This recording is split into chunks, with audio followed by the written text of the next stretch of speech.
You're making one right decision today. You're listening to Handcuffs and Sage. Three badass moms bringing you all the true crime and paranormal your heart desires. I'm Red. I'm Timo. I'm Dre. And don't let your kids listen. Seriously, just don't.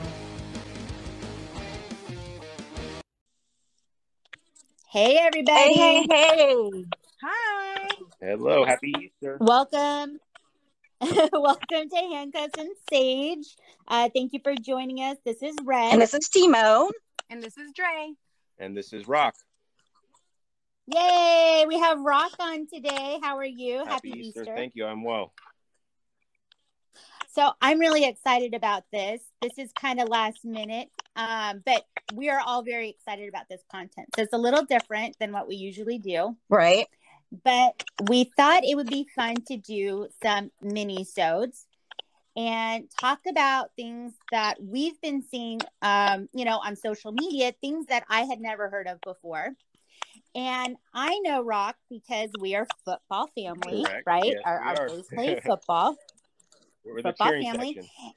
Right. That's right.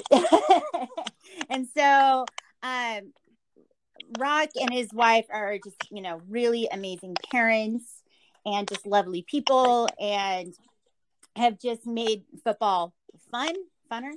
And I always really appreciate you guys. So I know that you guys have been posting things on Facebook that I had never heard of before, and we'll kind of get into that. But then my sister-in-law kind of brought up something about it also. And so I thought, okay, well, maybe because I'm hearing it from multiple facets, maybe there's something here we can talk about. I think, right? Yeah, I think the sky is the limit with the information out there and what the majority of people are receiving and what the majority of people have no clue about. And I think it's a phenomenal, just all the different angles, that things can be looked at from. Yeah. So Timo wants to come in real quick. Since I'm on the technical side here, if you guys are hearing a crackling periodically through the podcast, just be patient with us. We're all doing this remotely because we were all in quarantine. It's the new way of doing things at this time. And, when we have awesome technology, but sometimes technology doesn't work in our favor. So, we're trying to do the best that we can.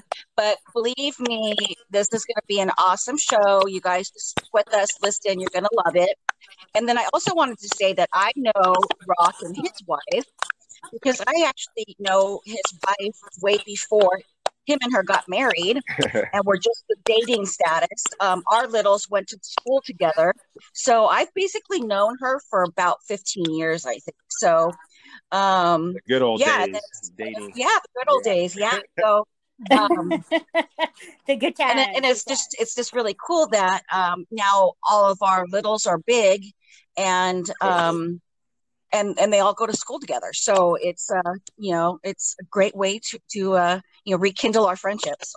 Absolutely. And I think it's awesome, especially that we all already have pretty close friendships and we're able to discuss something on a podcast that's relevant to everyone's life. I think it's a great idea. Yeah, and of course, Dre, she's football family. Absolutely. Our football family. Nothing like our football family. We're the best. Okay.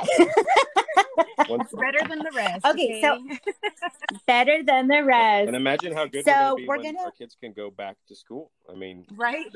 Right? That's never in our lifetime have we had the schools closed. As a kid, I always wanted the schools to close just for like a month, and I was like, send me an aspirin, send me something. Like, I don't want to do this test. And we're never lucky enough, and now we have a pandemic. It's true and real, and it's just such a wild time we're going through right now. I can't. Yeah, it's crazy to think these teenagers are begging to go back to school. Isn't that like maybe they'll have like a whole different view of school once they go back? I think so, and I think they're gonna hug their friends a little tighter. You never know when the last time you get to hang out with someone is. I mean, they're going on months, right? And I think really quick, I think before we were quarantined, I think everybody was pretty well quarantined down there. And I don't know if you remember, but people used to stay indoors. And then since it's been an order, right, I've never seen so many people out and about running by, laughing, playing. It's like it's like a Mentos commercial, you know. But for sure, it's so bananas how, you know, I saw this meme where there's this dude laying on a couch with a beer or a remote control, and he's in a robe, and it's split, so it's the same picture at the top and the bottom, and the top one says, lazy, irresponsible, you know, man or whatever, and then the bottom says, being the responsible adult. So I think that's kind of funny. Yeah, look at me now. Look at me now, Ma. I'm a good citizen now. Yep. That's right. Okay, everybody. So I think a lot of our listeners probably have heard of George Noory. Rock and I have, obviously. And I think that they always talk about like the most amazing concepts and ideas. And I am a big conspiracy theorist. I love alien stories and things like that. So anything outside the box is just kind of fun, right? To like hear about. And I wanted to know, Rock, how did you kind of get into, you know, what you're really interested in? We all have like interests and hobbies, and it sounds like this is something that you're really into, and we want to know how you got into it. Okay, well, you know, I have a million hobbies, which is crazy. More hobbies than anyone needs. Literally. From, no, I know your piano, wife complains guitar, about it like constantly. RC cars, woodworking. The sky is the limit. I'm a master of none, but a jack of all trades, I guess is what they call it. But I was never the conspiracy thing never really enticed me until a certain event that happened, and it was just this one night where I don't know if you've ever had a gut feeling that just grabs you from deep within, and it's like everything stops, like your blood stops flowing, your heart stops beating, and you just feel that something isn't right. And that's kind of what happened to me. And this was, I think coming up on maybe a year and a half, 2 to 2.5 years. You guys remember the Route 91, Las Vegas? Yeah. Right. Yes. Such a sad day. Yes. You know, I have a lot of friends and family. I just got chills. Yeah, me too. Just my sister was actually there. Not to, you know, dive down a dark hallway or anything like that. But, you know, that night, Emily, a friend of mine, a friend named Emily. Anyways, she was in Las Vegas with her family, a really, really close friend of our family. Let's just say that. And right. And so we got like text and word that something was going on late at night. Like maybe it was, I forget, you know, 10:30, 11:30 at night. I don't remember the exact time, but so instantly we panicked because this particular friend of ours was supposed to go to a series of country concerts over that weekend. So instantly we're like, oh crap, you know, this is scary. We turned on the news right away, and I was glued to the news from probably 10 p.m. till 2, 3 in the morning. I don't even think I slept that night. But it happened. It was such a like pinpoint of an instance when my heart kind of changed, and it happened because I was watching the news, and I was watching Sheriff Joe Lombardo, who was the sheriff for the Las Vegas. He was the leader of the sheriff department there. He was doing press conferences right after it happened, and they were coming in like every 15 minutes with a press conference. Now this went on for like about an hour and a half, and the information was changing so rapidly. People started uploading YouTube videos instantly from people all over the concerts. And I had briefly kind of started tapping into the deep rabbit hole that YouTube is, you know, before this happened, which is an endless whirlpool of madness if you let it.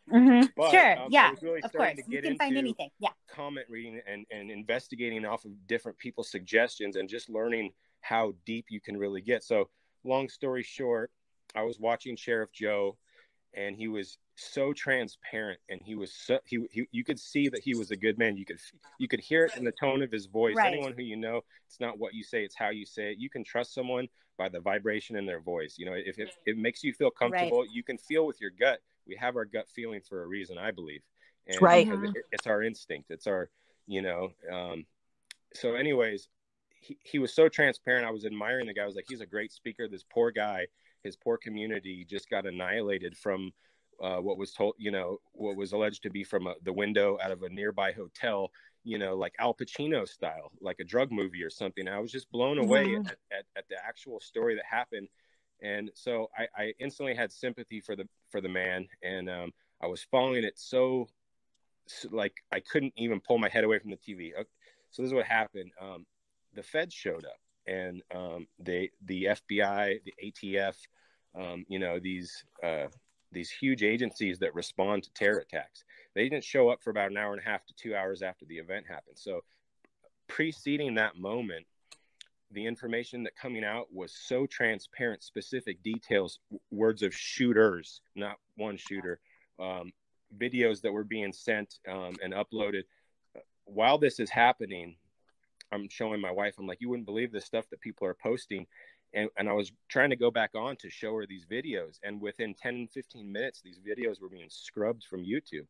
And I was just like, what the heck is going, like instantly, anything that was uploaded was brought down within 5 or 10 minutes. So people were sharing and mass posting, and I was just fired up. So basically what happened, and I'll try and speed this up, guys. Sorry for dragging on, but I remember the night like it was yesterday because it was so powerful. But this was a changing moment, right? So we want to know what happened for you, but then obviously let's go into what we really want to talk about today. But we want to know how this change happened in you. Following all the information up until the feds got, I'll just say the feds, the suits, you know, the big boys in the back. These guys showed up, and the minute they showed up, he started. Then his next press conference, he had about 4, you know, ATF, CIA, the heads of these organizations behind him. Oh shit! Some of them, the heads of the organization from like the state CIA department for Las Vegas. Not necessarily all of them were directly from the White House, but these are some big dogs, right? So once that happened, he was shaking. He was nervous. His throat was literally jiggling. He looked as if someone had a gun to his back, and all the information ceased to stop coming out. Like, he was so transparent. The minute they showed up, the only thing he said is that it's an ongoing investigation, and there's reports that it's a lone shooter, and it might be coming from the Mandalay Bay. We're looking into that. So immediately the narrative changed. I watched so many posts and even they were uploading these posts to the news of people's live videos of the shooting breaking out, and the way the information took a 180-degree U-turn the minute the feds got there, it sent shivers down my spine. And mainly because I watched this sheriff. I had watched about 4 press conferences and learned his demeanor. He was a very calm. I was like, this guy probably has the hardest job in the United States right now, trying to get this information to people about how 50 people were slaughtered at a country concert, you know? And so he went from doing the most amazing job, such a respectable tone and demeanor, to instantly scared shitless. And I kid you not, I could swear by it. I even recorded a lot of these things that I have saved in the archives. I actually know what you're talking about. I remember that there was definitely a shift in what they were sharing, and it seemed like all of a sudden it was a completely different story. Absolutely. Right? It wasn't right. So I know what you're talking about, and it seemed kind of odd to me that even to this day we don't know what happened. Not a motive, not a clue. Right. Yeah. And so I don't need to dive into great detail because that whole subject can take up several segments on its own. But I just have to say, I could do that with you. Moment, that would be a fun one moment to do. Where I literally felt like something overcome me, and I felt this sense of like, okay, you just saw right through that. Tell me it's not real. So then I dove down the investigation highway a little deeper and started following as many independent journalists from Las Vegas who are covering the event, you know, social media people, because social media journalism is blowing up right now. And the more I followed and the more I learned, I was just blown away at the official script and how it was like someone passed over a children's book and the sheriff read it and don't ask any more questions. We'll let you know when the investigation's done. And bam, it was the most non-transparent investigation after that point. And from there on, I really started diving into what is a false flag, what does the CIA have history of doing, and all these things that are all these black ops that our government has done and that are on record because of the Freedom of Information Act. This is readily available information. for a lot of past events, right? The current stuff, you know, there's like a timeline of when it has to be released by, but it's just, Right. yeah, it's That's just right. insane. And so since then, I follow very closely world events, big news, and as every single angle I can, because I don't want anyone's opinion. I want to form my own opinion based off of all the information I gather. And so that's kind of how I. So let's talk about where we are right now, and why we really want to start doing these episodes. You know, right now we're quarantined because of the coronavirus or COVID-19. And that's bringing up a lot of different viewpoints from a lot of different people, a lot of things that I had never heard of. Right. So because we're going through this time, we wanted to talk about things that we're hearing or not. Sure. Hearing, yeah. What's rumor? Right? You know, what's trash mail that's being passed around that makes no sense. There's all kinds of stuff, right? Right. So I looked up some information just real quick, just so we could have like a baseline of numbers, and maybe we can talk about what those numbers mean. So right now, as of today, infected worldwide, globally, it's 1,844,983 people. There have been 113,793 deaths worldwide. Okay. And so far, as of today in the USA, we have 21,952 deaths. Okay. So these are the numbers as of today. Since we're in quarantine, we're obviously, you know, being told to stay inside, you know, to flatten that curve. You know, Dre is an infectious disease nurse. I know. I started shaking in my boots when a friend of mine mentioned that, because I knew she was in the medical world, and he's like, "Oh, she's an infectious disease." And she's a smarty pants. She is a smarty pants. I studied so long last night, because I'm not going to bring anything to the table that I know is going to get shot down by someone who knows much more than I do about that. Once you get to know me, Rock, you'll know that I'm the most easygoing. I call it an ID nurse because it's so much easier to say. But I am one of the most easygoing ID nurses out there. I truly believe that my role as a nurse is, yes, to have information, but just to help people as much as I can, whatever that means for them. So we appreciate that. Yeah. I'm not the kind of person that is like, you know, I'm not going to argue points with you. I won't go back and forth.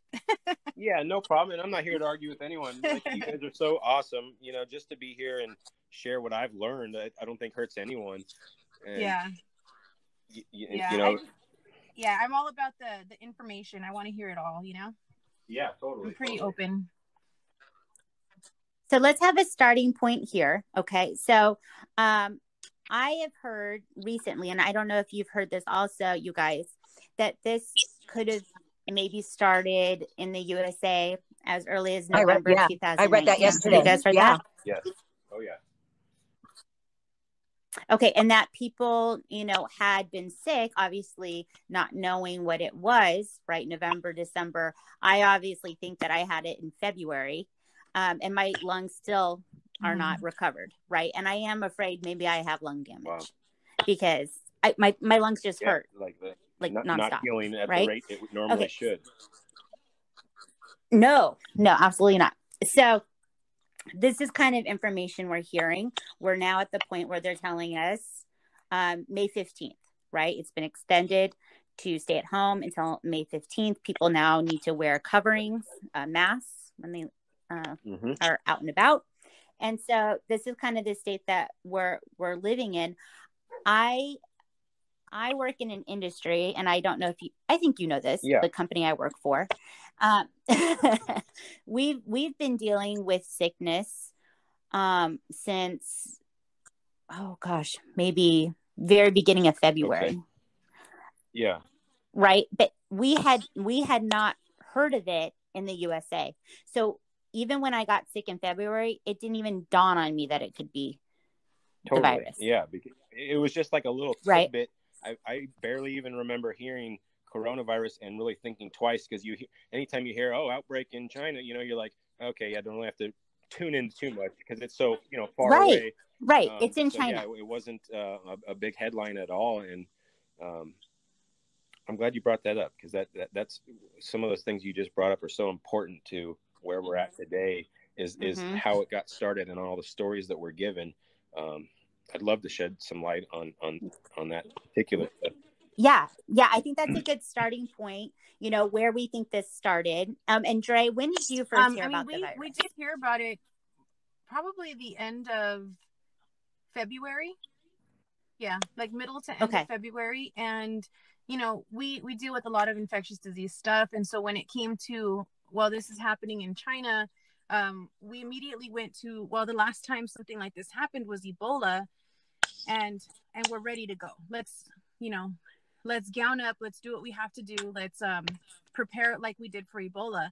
And then our chief was like, this is not going to be the same thing. This is going to be more widespread. And she said on day one, it's going to spread faster. If they can contain it out of the, other countries, great. But I don't think that's going to happen. And that's when we kind of knew like this was going to be bigger, because it's more of a respiratory illness, right? Yeah, definitely. Part of one of the things that just really boggled my mind is the origin, and how they instantly come out and they don't say black or white, but they leak little stories like like the whole thing of the wet markets. And so instantly I feel like they use that as such an easy scapegoat to pan off a worldwide disease onto a small group of people and their eating habits. And I genuinely feel from the bottom of my heart that cultures who have things that we're not used to does not mean that they're not safe for them, and they've been doing it for hundreds of years. And who are we to say that their eating habits aren't appropriate or clean? And I just felt like that story was an insult, and I felt right away that it was not true. And that's just my gut feeling, not backed up by any specific facts. Okay. But Right. So when you say wet market, let's be really clear for anyone who maybe hadn't heard that. So a wet market, they have these animals, in cages. They're very tight quarters. Exotic. And they were saying, right. Exotic animals. And they were saying that this started with a bat. Yeah, correct? They didn't even pinpoint it, but they hinted at a bat. And then basically, what I saw happen is instantly, especially on social media, which, is such a big, trail mix of truth. Yeah, right. What? Yeah. Yeah. I don't know what you're talking about. I learned it on the internet. So, they instantly started, I saw, and I have a lot of different friends all over the spectrum. I saw a lot of people posting insulting things about, Chinese people and their eating habits and these markets. And instantly I went to the defense of them and I said, well, who are you? Have you been there? Have you, cooked octopus and ate it a certain way that cultures might've been doing for centuries? And who are you from America to say that those people are doing things that are gross and causing disease and illness? And, and I was like, I'm not buying that, because for one, the wet market is already back open. Okay. So if they were really concerned about their the FDA, food sanitary policies, I don't think that wet market will be open now. That's my opinion. Worldwide pandemic, that's on every single news agency and all these deaths and blah, blah, blah. You mean to tell me they didn't go scrub that market and maybe close it down for a year and decide how to reopen it? So instantly I was just like, that's garbage. And I'll jump to a conclusion quick, because what's the punishment for making a wrong assumption on something that's not directly relevant to us, like a piece of information like that? Mm-hmm. So I right away said that's nonsense. And so I felt right away, and I don't know how you guys feel, but I felt that this virus, which I don't know much about because I don't know anyone who has it, nor have I had it to my knowledge. I just know what we hear on the news and from the CDC and the WHO, World Health Organization. But excuse me, I lost my train of thought. I don't know if you guys can bring me back to ground zero. Yeah. Let's start. I wanted to ask Dre to maybe give some insight too, because obviously on her side, with diseases, they like Right. to pinpoint starting points, right? How did this come to be? So if people are saying in the beginning wet markets, right. So that would mean that somebody ate. Yeah. I'm guessing here, Dre. Ate that sick was bat. the original idea, but I think that they've since, a lot of people have since retracted that and are saying that it did not come from a bat, that they don't even know. Yeah. You know? Okay. Yeah. There are a lot of people. Have I heard that before? They think it came from a lab, and that's what we've heard the most out of for the past 2 weeks. Mm-hmm. Is that they think it originated in a lab. Now everyone's like, whose lab? You know, in China, in the United States, did we bring it there? Did they bring it? So I don't. I have to tell you guys something. Okay. It was my lab. Okay. You've been kind of quiet. I feel judged. Yeah, definitely it was me. So too bad. Okay, so I can actually get on a lab train. Like I could see something like that happening.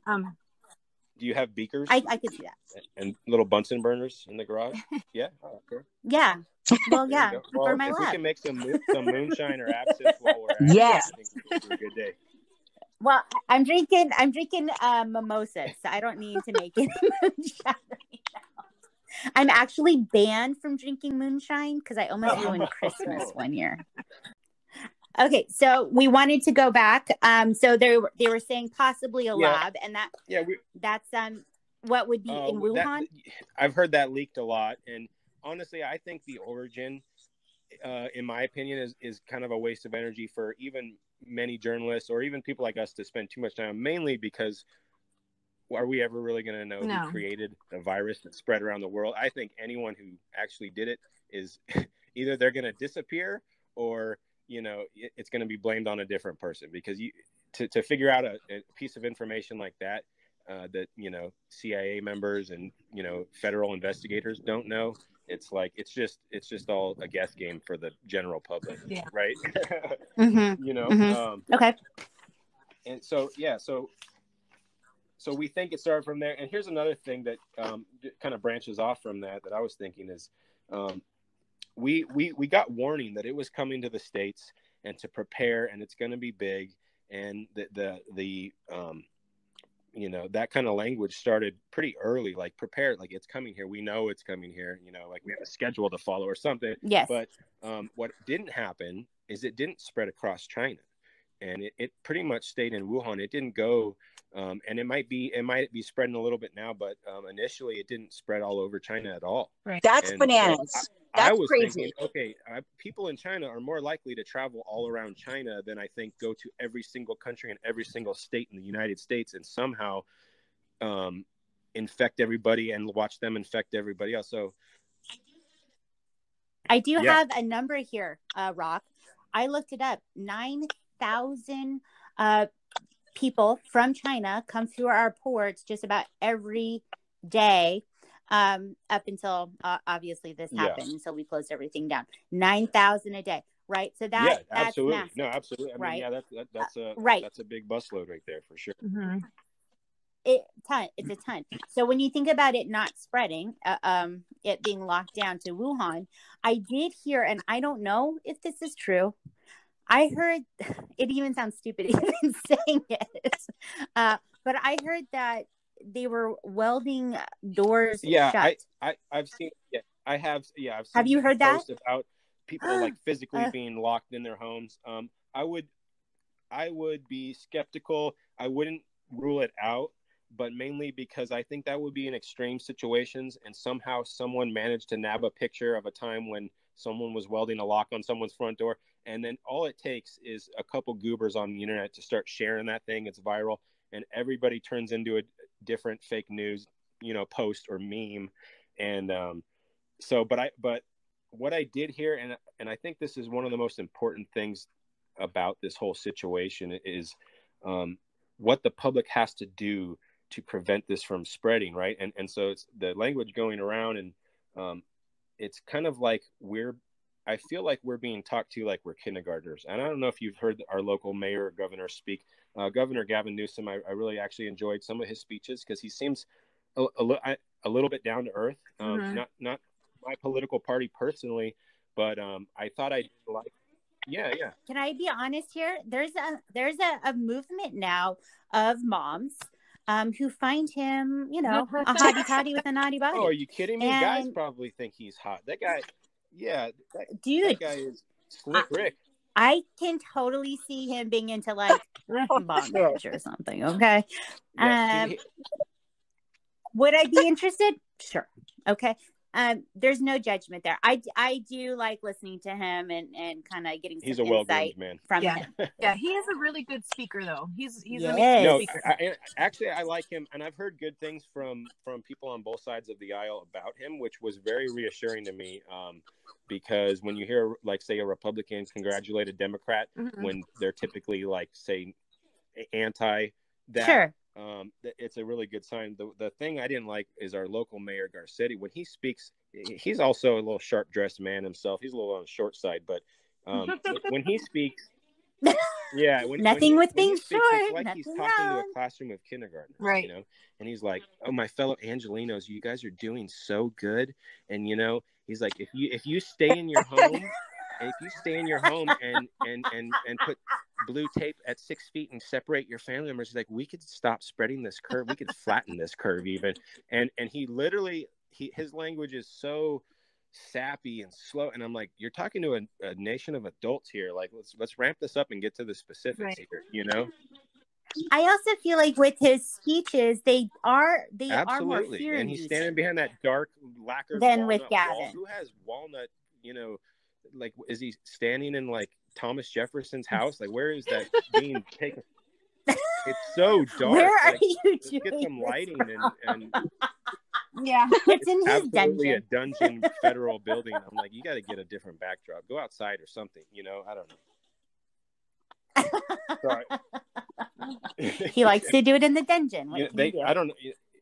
I won't go down this too far, but his nickname is actually Yoga Pants Garcetti because he's pretty in tune with his, you know, flexible side, I guess. I don't know. You got to watch out for him, though. That's just, yeah, keep an eye on it. Okay, well, watch out. Get to know. I'll write that down. How about that? Okay, so what? Yes, I feel like Gavin does a good job. Real quick, kind of what I was trying to get at. Sorry, I get sidetracked so easily because yeah. Oh, have you met us? Hello.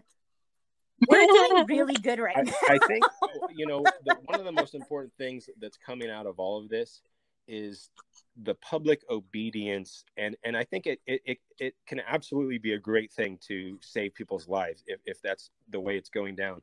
But the language that's being thrown around is much more severe than that. And I've seen a lot of things lately with different media sources praising China's handling of the situation, because you remember it started in Wuhan, it exploded, and then instantly it's like it's not an issue over there anymore. And I don't know if you yeah. So what they it's on lockdown. It's on the lockdown. way, and they've thrown this term around, surveillance, and they haven't got into any specifics about what the word surveillance mean, but they're in China, from what I understand, is they were using cellular data to track down anyone who, you know, within proximity of anyone who has been infected by COVID-19. And in China, it's already basically a dictatorship. They don't have to tiptoe their way there. They just give it to the people raw, and that's the way it is, and they're used to it. But in America and a lot of other countries where we value our freedom, you can't just go from A to Z. You got to hopscotch your way there and gently ease the public into, you know. And so all the talk of congratulating the citizens because we're slowing the spread, and we're all the heroes here by sitting in our homes, all us healthy people sitting in our homes, you know, not hiking, not going in the middle of the Pacific Ocean, not sitting on a park bench. I just would like to warn your viewers to just look at it with a microscope and really check out what's going on, because a lot of this language, I've read a lot of books in my day, but a lot of this language is Orwellian, you know, and it's very scary to have. It's kind of like, I feel like the United States is playing with fire in a little bit, and I don't mean to diminish the severity of the disease. Like I said, I don't know any people myself who have suffered from it, so it hasn't hit me like it might have hit some people who have lost loved ones, who I absolutely feel for. my outlook on this is what in our daily lives is going to change as a result of this worldwide pandemic, what's currently going on. And it's unprecedented. The amount of restrictions that have been rolled out day by day, they're increasing. You know, have you guys noticed that? You feel like every day you turn in, like, what's it going to be today? Yeah. Every day it's something new, right?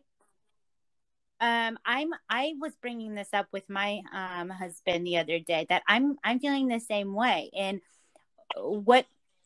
there's a lot of people out there who kind of live on the edge, and they only need a gentle shove, right?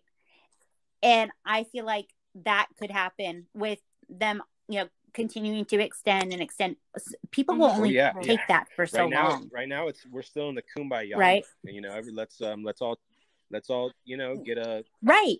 Yeah, let's change the kumbaya. Let's get the little ring around the Facebook picture, and let's hold hands, and and it's great. Yes. Because like my daughter is delivering toys and art that she makes for all her best friends in her kindergarten class, and we drive them to their house every day. So she's sharing the love in a quarantine state, right? And so I think it's cool. We've learned a lot as a family.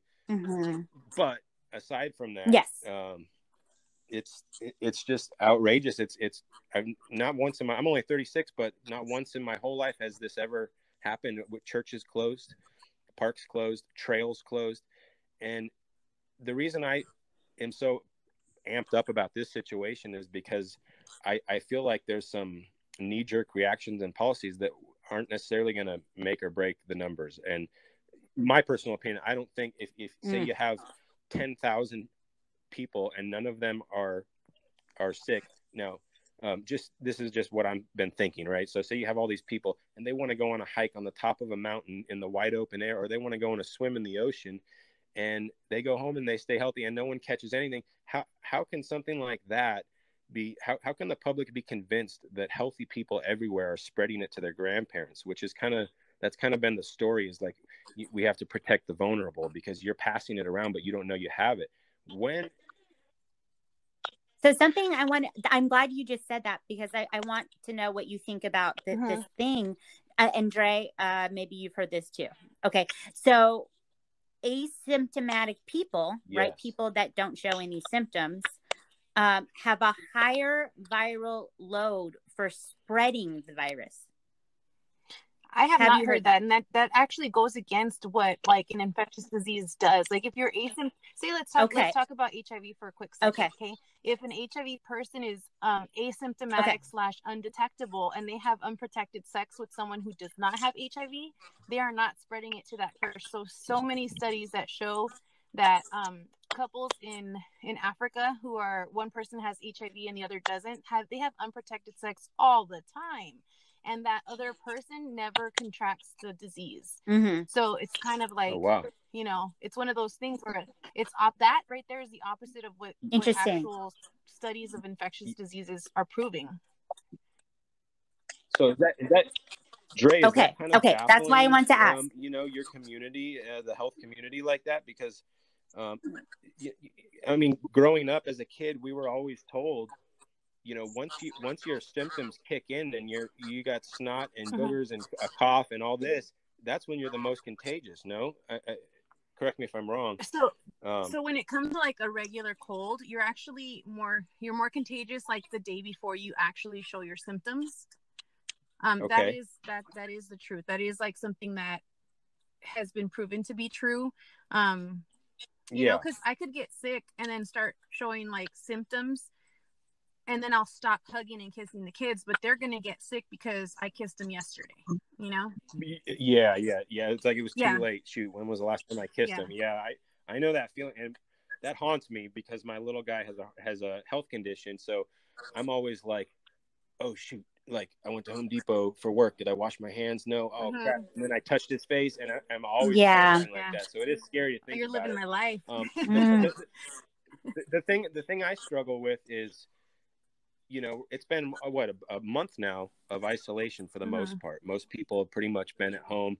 I know there's a lot of people still able to work, and which are very lucky, including myself. I'm able to get to a couple, you know, service calls here and there for what I do. But you know, someone who's been quarantined for a month with their family and no one's been sick for the month and they haven't been around anyone else for a month, they've passed the 14-day incubation period. Why are healthy people everywhere on lockdown for the vulnerable, you know, when we're not really out and about with them? You know, I feel like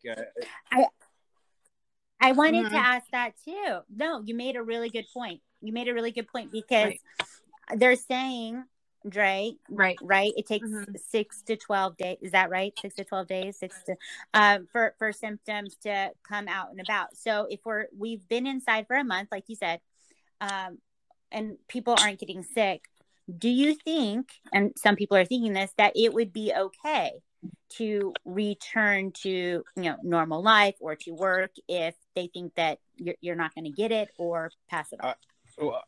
I think that making that decision would be one I wouldn't want to have to make, but my personal opinion would be that I think people do need to get back to work, because if something that's just as important as trying to protect lives from an illness is trying to protect lives from an economic fallout. And a lot of people are very fortunate and they have that maybe 3 months salary in the bank, like they recommend, you know, to be a responsible adult, but most people don't, right?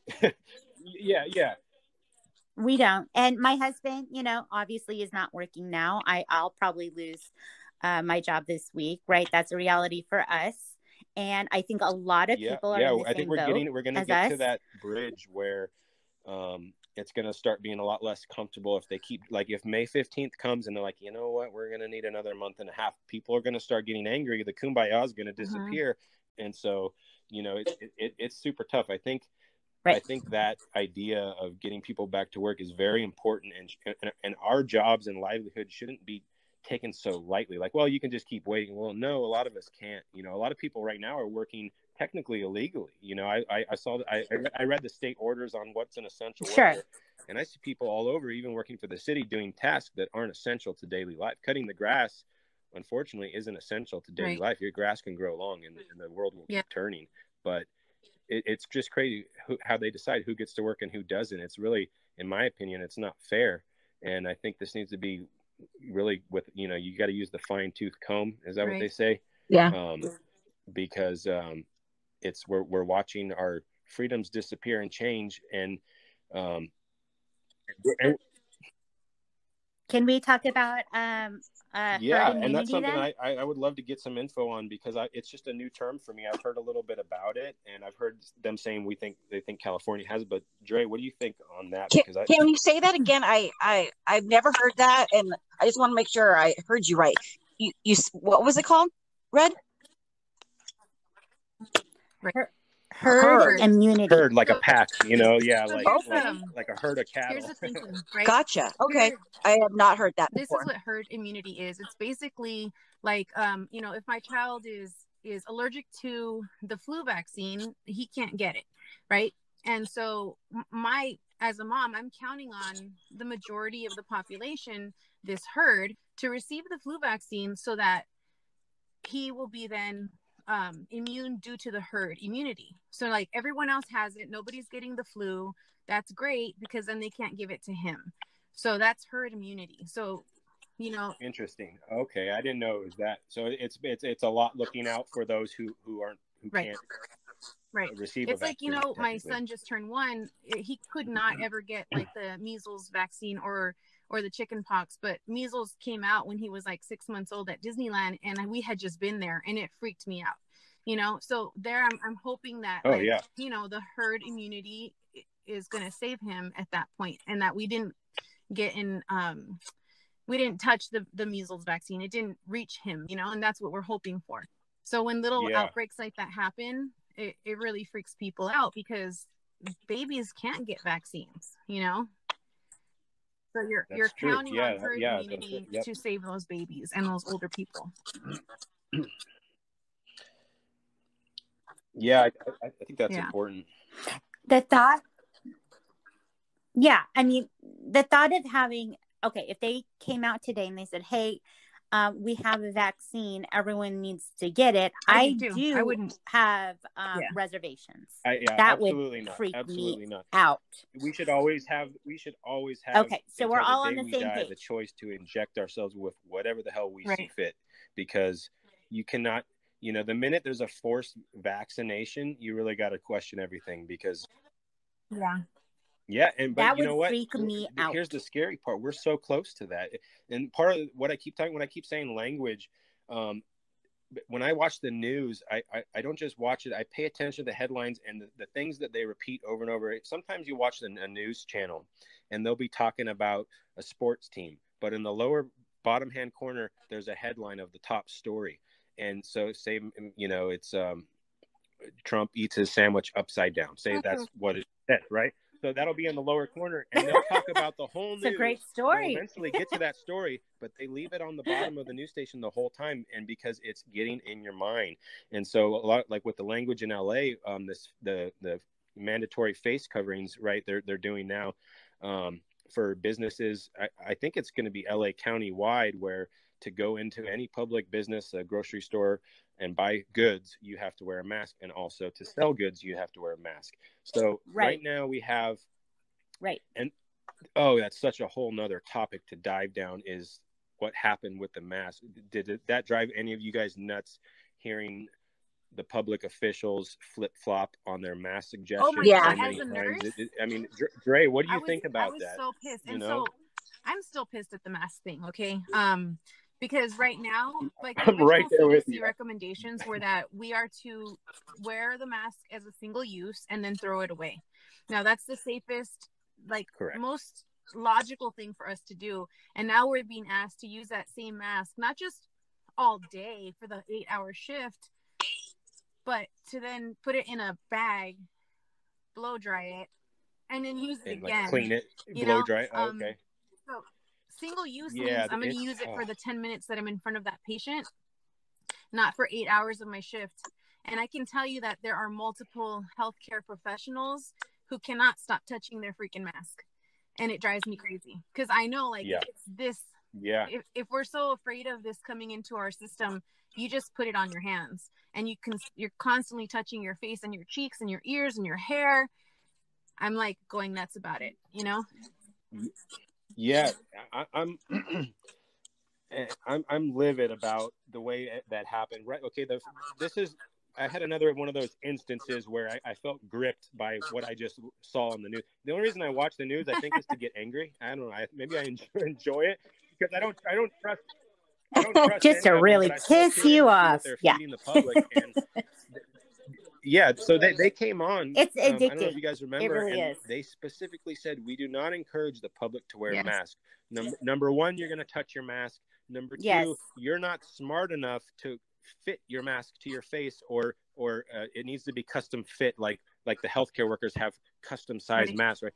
Are you kidding me? You mean all these adults who pay taxes don't know how to put a mask and squeeze the nose piece around their nose? Right. So sorry, I'm angry right now, but I'm watching the news. The same people get angry to not wear masks, and that only healthcare workers need them to protect themselves from their patients. They're showing videos of these little people with masks in the labs running around, you know, and like 75% of the people wearing masks in the videos don't have the nose piece smashed around the nose. So there's like gaping gaps all around the mask. And I'm thinking, you're just telling the public that we're not smart enough to do that. But the pictures you're showing don't even have the mask properly fit to the person's face. I'm like, this is the biggest garbage I've ever heard. So why did they tell us that we don't need to wear masks? Anyone, if there's a pandemic going around, I think everyone's entitled to try to protect their own breath from breathing in droplets and, catching the damn thing. So they said for 2-3 weeks that we don't need a mask. Then they flip-flopped and they said, you know what, we're rethinking the mask thing, and maybe it's a good idea. Then now it's mandatory masks. So where I'm at, the way I look at this flip-flop of information coming from such a high-up organization that should be on top of their game in regards to something as simple as a mask and gloves, I think there's lots of different reasons that they did that, and they're open to debate. I think one of them might be the fact that they knew our resources are going to be cleaned out. If this really hits, then we're going to run out. We're not going to have enough for our hospital. If that was the case, then they should have just said from the get-go, don't go hoarding masks. Our medical workers need them, and be honest with the public. Yes. So if that's the case, yeah. But another thing, and this is my more conspiracy leaning, this is where it starts to get a little saucy.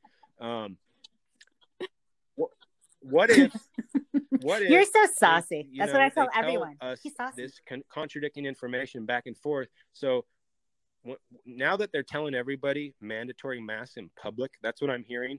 And they're like, I've also heard you don't have to wear it when you're walking your dog, whatever. Okay. But I'm seeing people driving in their cars. They're sealed up, cabins of their cars with masks on.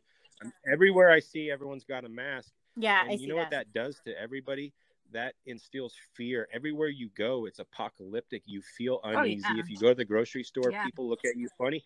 And I think that's dangerous because, and Dre, you might have to, maybe if you can dive in on this a little bit. Yeah. Okay. One sec, you guys keep it going. One second, keep it going. I'll be right back. Okay. I've been learning a lot about, I have it right here in my notes. I took quite a bit of notes last night on the things I've been trying to touch on, but I was learning about the testing and the computer modeling and who created the test, that they test for COVID-19. But I was also learning a little bit about cells, and there's a name, I have it right here, exosomes. So an exosome is like, to my knowledge, and I biology was a long time ago for me, so forgive my ignorance. But so an exosome, teach me. Okay, so an exosome is basically like a poison cell. So say there's an infection or something like that.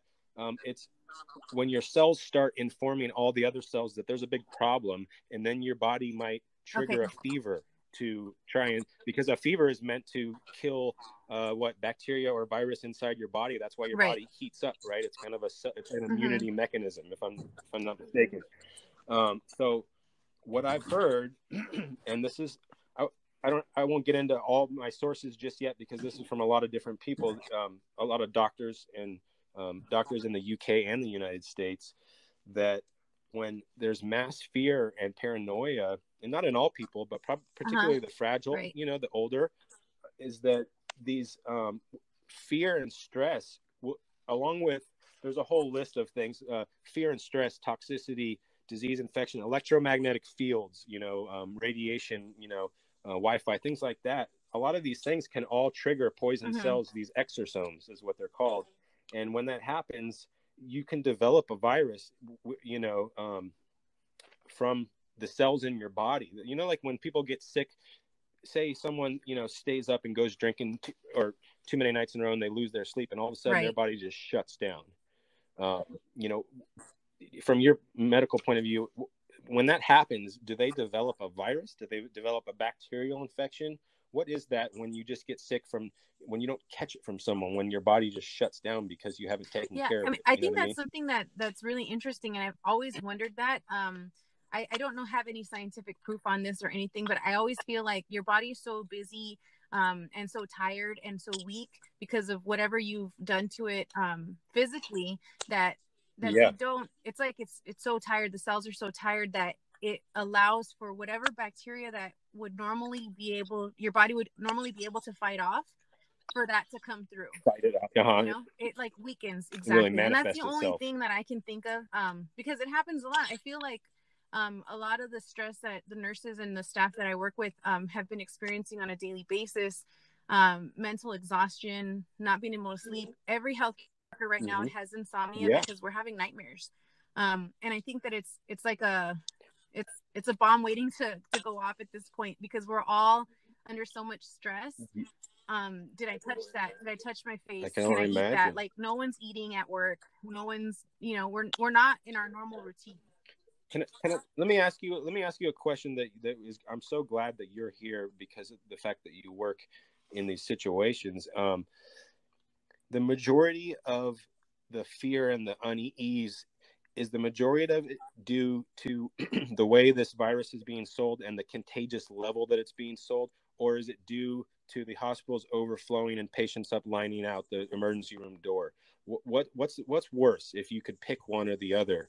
Is it the unknown about the virus, who might catch it? You know, is it that hidden enemy, like they say, or is it the physical workload? Because I've heard so much mixed reporting lately about, and I'm seeing a lot of people post, you know, there's a lot of health workers out there. We all know one, right? Because it's like I think they said, I forget, 60% of the economy is healthcare, or some huge number. That's probably not it, but we all know someone working there and putting their life on the line for us.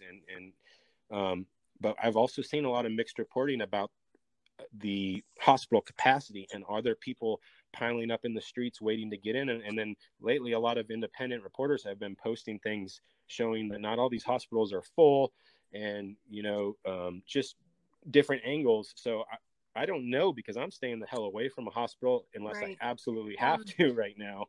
I can tell you that my hospital is we definitely have patients. I think the number's somewhere like in the 30s and 40s. And the ventilator use is about, you know, like we have about 30. We're probably using about 12 of them.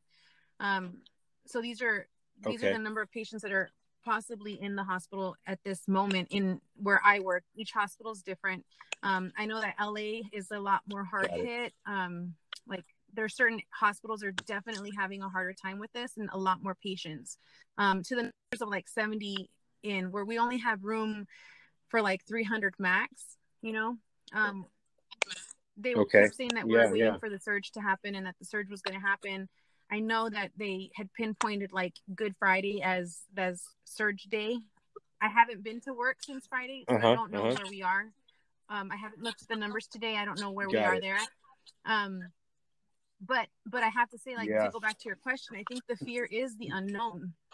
You know, we can't see this thing, right? I know that I don't want it. I don't want to bring it home. I'm, you know, doing everything I can. Absolutely. Like I hide from the kids, right? I rush into the house. I take my shoes off outside. I immediately take a shower before I even touch them. So it's like, it's definitely the fear of the unknown.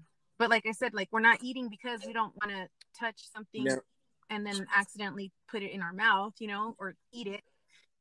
So yeah, totally. So you guys are losing nutritional value. You're just working long hours. Yeah, that's got to be so taxing. Yeah. Hey. Hey, Ray. So I want to bring up. I'm back. Hello. Hey. So we can maybe talk about this because I have no idea. So with the lower immunity, right? When you have a lower immunity, you get sick, right? So I am someone with immune deficiencies, right? I have issues. Okay. I am fragile, as my husband would say. So what I had seen from some people in social media, and something my sister-in-law had brought up, was about 5G being able to lower people's immunity, and that there was talk that because of the 5G towers lowering people's immunities, that then we were more susceptible to absolutely. I'm glad you brought that up. I literally watched a couple like 2-hour segment on 5G and the relationship to sickness and the body's immune system last night. You know that there's a lot going on the internet right now, and so it's scary to even talk about. So I'm just going to touch it with a 10-foot pole, because I don't want to form an opinion and stress anyone out that doesn't need to be. But just some of the things I've been learning is that 5G is not just, you know, 3G, 4G, 5G. 5G is a whole different ball game from what I've read into. And that 5G at 60 gigahertz will actually stop the human body from absorbing oxygen. Now, since none of us install towers, right, we don't know what the hell's going. We don't know anything about 5G other than the commercials say it's going to make everything super fast, you know. And in my opinion, anything that comes super fast and easy can sometimes be dangerous, you know, and not always good for us. And I feel like My husband would he's a gamer, disagree with fast and easy. Rock, about that. No, he's with me. That's awesome. Okay, so I'm gonna come maybe opposite of you here. Okay. Yeah. Just with the information I found. Sure, right? sure. So let's go head to I head heard. here. Do. Okay. So I heard, so they were saying that with the 5G towers, that it wasn't strong enough, the frequency wasn't strong enough to actually damage cell, that it was low frequency, and it used non-ionizing radiation, which is the opposite of an X-ray, right? When you're getting an X-ray, it's dangerous. They cover you up. The person leaves the room. And they're saying that it's actually opposite of an X-ray. Oh, got it. You know, they said it. Okay. Hello. Get on my level, okay? So I wanted to kind of go toe to toe. I don't know anything about anything. I don't know if you figured that out yet. No, everything I share on social media, like the deep conspiracy stuff, it gets zero interaction. So I'm basically just doing it to say, like, I warned you. So like, when I rewind, I can be like, I've been saying this. Have you heard Senator Blumenthal? He's in our Congress. He's a Democrat. He's a really well-spoken dude. Mm-hmm. They had a congressional meeting with all the leaders of the industry for 5G, Verizon, T-Mobile, these AT&T, and these are the top dogs. And he basically asked them a simple question, and he got a simple answer. And normally people will, when they get caught with an answer that isn't favorable, they usually will drag it out and try to confuse you. He asked them how much of their investment has been done in the independent testing on the harmful effects of 5G on the human body. And they try to beat around the bush a little bit. And he said, so get back to my question, how much money has been spent? And they said $0. So the people trying to install the 5G infrastructure, to date have spent $0 investigating the health effects on the human body. It's almost like they don't care because our machine. Well, that doesn't make sense. Oh wait, nope. Maybe that does. Okay, because they're making the money, right? Exactly. Okay, so I'm gonna come at you with this. Here we go. Okay, so they're saying that because of 5G, it's making people be able to get sicker, right? Or spread that disease. But it also isn't in a lot of the places where the virus is, right? We don't have these 5G towers everywhere that I'm glad you brought that up. The virus was spreading. I heard, and when I say I heard, this isn't, I can't prove this with documentation, but I did see a lot of repeat like posts and things where the rollout of 5G started. Apparently 5G started in Wuhan. Go figure. Right? It did. Okay. And it did in 2019. And Italy. Now, little side branch here. I have this. Just to make note of that, okay. It is not in Iran. Okay. And Iran does have a serious issue with the virus. So who wins now? I honestly I feel like we're dealing with a multi-headed dragon, and every time you chop the head off, two more grow back, because I can guarantee you none of us average citizens are ever going to know the who, what, when, where, why. That will always, I just mean, people with jobs, the taxpayer, people who are trying to raise their families, average Joe. I got it. Yeah. So here's I'm just kidding. In Liverpool, Belfast, and Birmingham in the UK, 5G towers are being burned by citizens and knocked over. And this isn't fake news. This has been yes, this is real. And think about that. No, this is real. That is true. Yeah. And if you hear someone with an English accent, they're smart. They got that accent. That whole country is smart. So these people know. They know their. Oh my God! It's funny though. You're right. My recent I'll throw this out there. Hopefully you don't get banished from the internet for this name, but I don't know if you... Okay, so you follow George Noory. George we Noory haven't is an yet, awesome guy. Okay. He is the coolest softball conspiracy guy. The cool thing about George Noory is he takes anyone on his show. They can be talking about Sasquatches. They could be talking about actual meetings with the government involving UFOs. Right? He has all levels of people. He's amazing. Right. So another guy who I've been following for about 5 years, and now a lot of what he said is coming to fruition, and I'm feeling so vindicated and following him and like patting myself on the back, like, yes, like I had a good feeling about this guy, but he has a lot of content. So I'll give you his name is David Icke. Have you familiar with David Icke?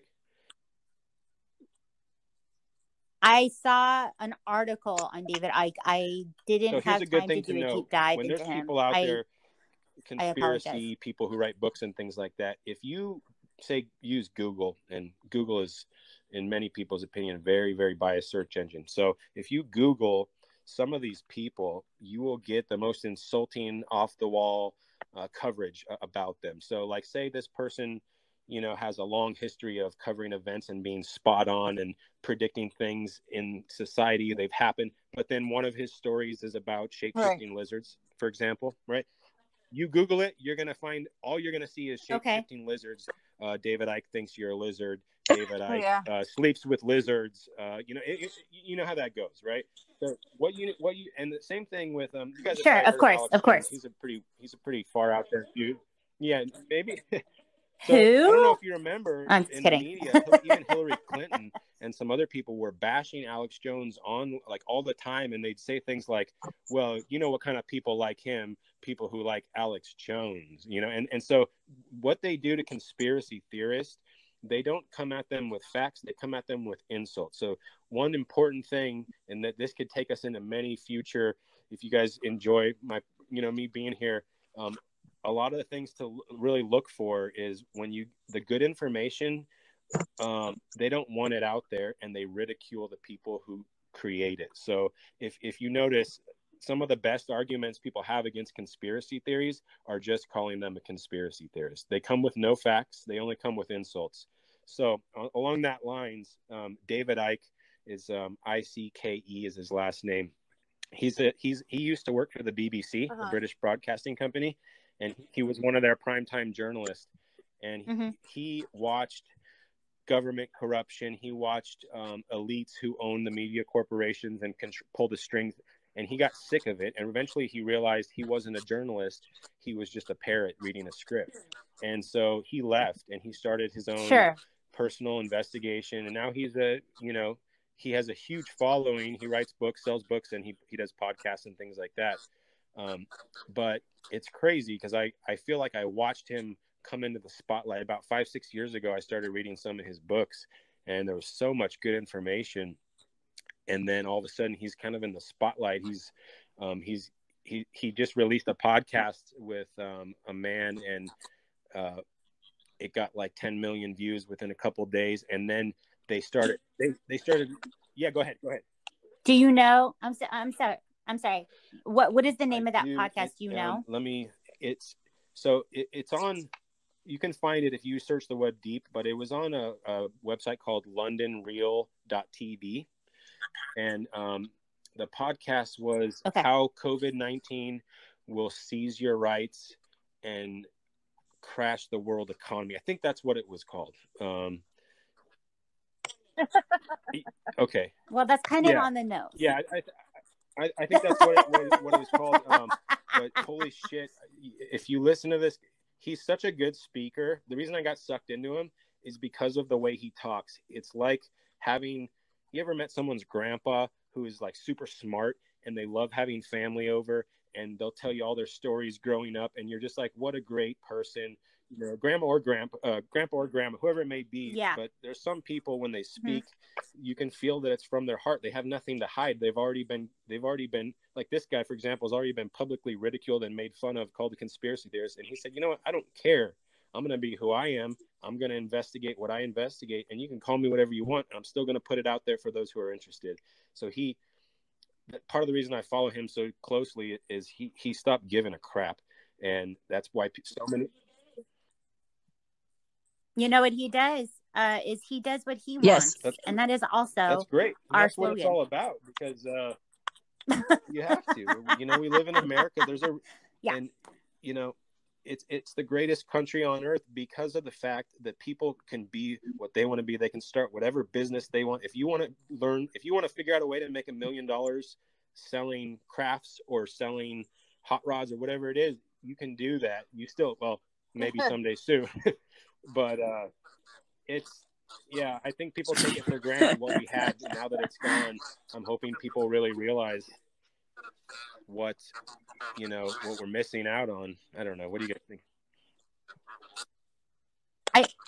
I think you've made a lot of really good points. We've talked about a lot of things that I wanted to bring up. You know, hopefully this is the first episode and we can talk about many different things. It's just fun to kind of do a deep dive, hear about things that you haven't heard about before. And I always think that there's always, you know what? I always tell the kids, I'm smart enough to know that I know nothing, right? I am smart enough to know that I know nothing and that there's a million things to still learn and grow from. And it's fun to talk about. That's where I'm at is, right? I've fallen in love with knowledge that I never had. You know, as a kid, I didn't follow news closely. I didn't really follow world events. And then it just kind of slowly accumulated to where I am now. But the sky is the limit. You know, I used to use the internet for stupid things, you know, like mindless entertainment and no, just Amazon. Are you talking about porn? But there's so much out there. Yeah, there's so much out there. You could really, like, I've learned so much about, like, say, our country and our policies.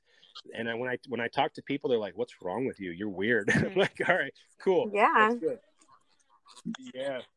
Totally. Knowledge is power, homie. How about that? Absolutely. How about that? Yeah.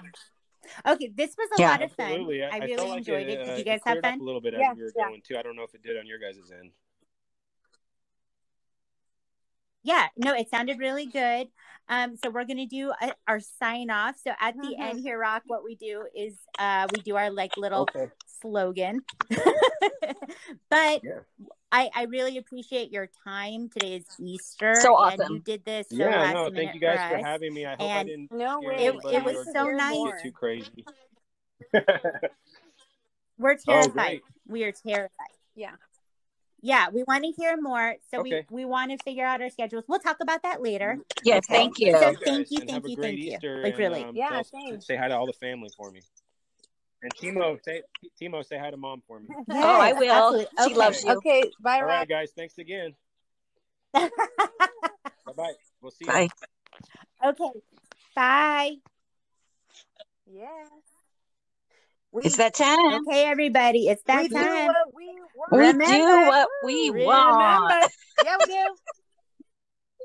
We do what we want. We do what we want. All right. It's so bad, it's good. See ya.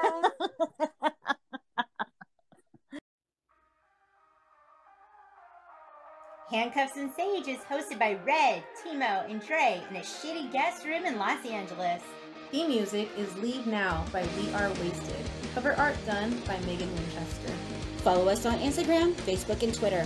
Show us some love on iTunes. Be a badass and do what you want. Until next time.